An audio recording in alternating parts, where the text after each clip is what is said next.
আমরা এভাবেই প্রস্তুতি নেব, একটা মাস এই রমজান মাস আসলে আমরা যাবতীয় অন্যায়কে, যাবতীয় সুদকে, যাবতীয় ঘুষকে, যাবতীয় থ্রি ফায়ারকে, যাবতীয় পাবজিকে, যাবতীয় অন্যায় কাজকে আমরা অন্তর থেকে, হৃদয় থেকে আমরা পা দিয়ে মুছে ফেলব ইনশাআল্লাহ।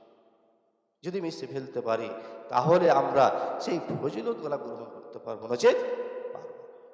কারণ নবী করিম সাল্লাল্লাহু আলাইহি ওয়াসাল্লাম বলছেন আরেকটি হাদিসে, মাল্লাম ইয়াদউদ কাউলা যুর, নবী করিম সাল্লাল্লাহু আলাইহি ওয়াসাল্লাম বলছেন যে ব্যক্তি রমজান মাস পেল, সিয়ামের মাস পেল, পাওয়া সত্ত্বেও সে ব্যক্তি অন্যায় ত্যাগ করলো, অর্থাৎ মিথ্যা কথা ত্যাগ করতে পারেনি।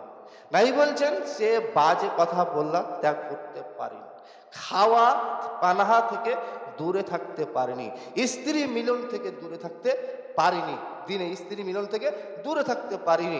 নবী করিম সাল্লাল্লাহু আলাইহি ওয়াসাল্লাম বলছেন সে ব্যক্তির সিয়াম